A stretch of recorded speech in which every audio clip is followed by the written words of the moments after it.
Hi guys, I'm Alain the Proptographer. I'm super excited to have you here. This is episode 1 and I'm going to convert this image into this one. Let's get going. Since this picture was shot during the day but I want my final image to be at night, I need to do some serious color adjustment. This day to night change is a technique I stole from Glenn Dewis and it's super easy.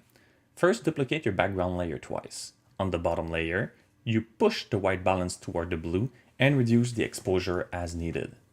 On the top layer, you push the temperature toward the yellows and add an inverted layer mask to hide everything. The idea then is to use a white brush on the top layer to reveal the light as needed. In our case, the keel, the iron mask, and the glove. Make sure you use a very soft brush to get a nice smooth gradient and clean up any spillage over the background. As you can see on the keel and even more so on the glove, by using a very low opacity brush, it's very easy to get a realistic and gorgeous result. Next, I brush some orange at about 10% opacity. Here, I don't want to change the color of the surface, as I did previously. I want to create an extra layer of particle I can control. I do this a few times on separate layers to be able to edit them independently later on.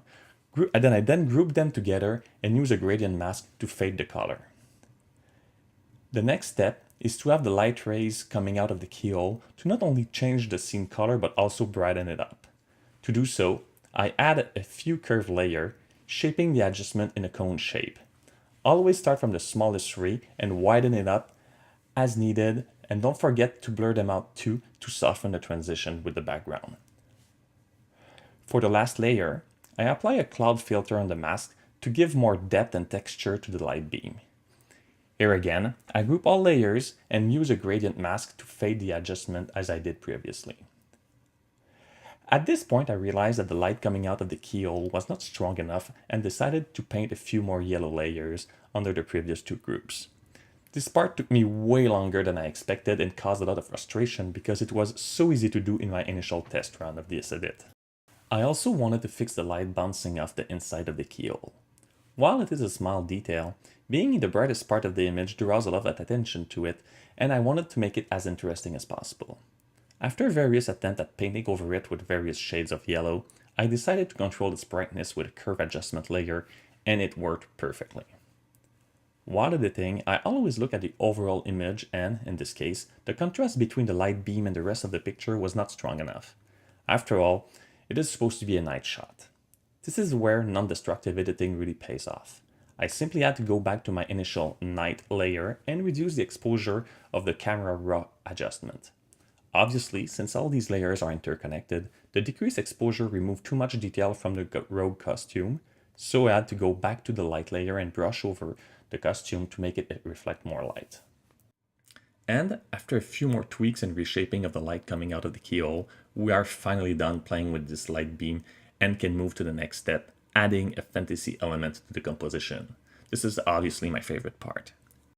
While I could have done this effect manually using various brushes, I decided to use the Cosmic Action by 7 style. There's a link in the description. The action is very nice, but it has one serious flaw. It only works in the 8-bit color space. Since I don't want to downgrade my image quality, I used a small trick. I duplicated my image in a new file, changed its mode to 8-bit, applied the action, and then dragged the resulting layer group back into my original image. I don't know why, but Photoshop makes it very hard to move folder from one image to the next, and even if they have the same resolution, the layers are never placed on top of each other, so you have to reposition everything by hand. The only thing left to do was to pick the effect layers I wanted to keep, turn them in a cone shape, and apply another gradient mask to fade the effect away. I was so excited to work on this image that I totally forgot to fix the small defect in the mask before doing everything else at the beginning. While in this case it's not a big issue, it's always a better idea to do these kinds of fixes at the beginning before you start copying layers around. Now time to finish the image. I stamp the image layer on its final layer, apply a strong sharpening to make the mask and the magical effect really pop out, and then mask everything else out. I then apply a tilt shift filter to focus the viewer attention on the center of the frame where everything is happening. Whenever you're using a tilt shift filter, make sure you angle the horizon line to flow with your composition. In this case, it matches the rogue line of sight. It makes the whole thing more interesting. I then pick one of my favorite lot, to color grade the image and move back to Lightroom to apply a strong vignette and darken some areas in the background. And we are done! This is the final image. I hope you like it. Thank you for watching. I really hope that you did like the video. If you did, please click on the like button, leave a comment, or even subscribe to be notified when I release the next video. The next video is going to be about prop building. After all, I'm the proptographer. I'm supposed to build stuff too. So I'm going to show you how I built the mask used by the rogue for this photo shoot. So see you next time. Ciao.